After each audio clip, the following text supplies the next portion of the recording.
les pots de miel importés en Europe seraient la plus grosse arnaque qui soit, selon la Commission européenne. En réalité, nous achetons et consommons du faux miel. Explication. Le miel est un mets apprécié de nombreux Français. Pour preuve, tous les ans, 45 000 tonnes sont écoulées dans toute la France. Le miel s'invite partout dans notre alimentation quotidienne. Sur nos tartines, dans nos boissons chaudes, mais aussi pour nos produits de beauté. Le miel a tous les atouts, antibactérien, antiviral, antifongique, antioxydant, cicatrisant et antiseptique. Ainsi, nous sommes les premiers clients pour le produit des abeilles et les premiers aussi pour acheter du faux miel. Donc, mais, alors, que contiennent vraiment nos chers pots de miel? Le 23 mars 2023, la Commission européenne a partagé une étude sur l'import de cette substance sucrée et convoitée. Cette dernière a été élaborée avec l'Office européen de lutte antifraude.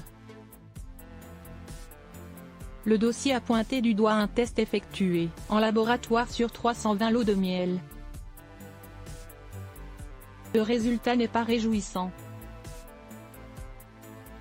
Il est même triste à découvrir. Nos confrères de chez Marmiton nous informent qu'il y a un risque sur 2 que vous achetiez du faux miel. En effet, la moitié de nos rayons est composée de produits frelatés. Certes, le packaging donne envie et inspire confiance, mais il n'en est rien. En réalité, le faux miel est partout et composé de sirop de sucre à base de riz, de blé ou de betterave sucrière. Pourtant, cette fabrication a été interdite par la réglementation européenne. Le miel contient naturellement des sucres et, selon la législation de l'UE, il doit rester pur, il ne peut y avoir d'eau ou de sirop de sucre bon marché ajouté artificiellement pour augmenter le volume, nous informe l'Office européen de lutte antifraude, OLAF. Certains producteurs ont donc pris leurs aises. Maintenant que nous avons cette information, comment ne pas se faire avoir, et éviter d'acheter du faux miel? Sans grande surprise, méfiez-vous des miels venant de Chine ou de Turquie. Cependant, ce n'est pas toujours facile de trouver cette information. Les rayons proposent de nombreuses références. Beaucoup de miels sont emballés en Europe et donc étiquetés en France comme si c'était leur origine. De plus, l'étiquetage du pays initial n'est pas nécessaire pour les articles mixés et dont les ingrédients sont issus de plusieurs pays. Ainsi, vous ne pouvez pas vous fier aux étiquettes.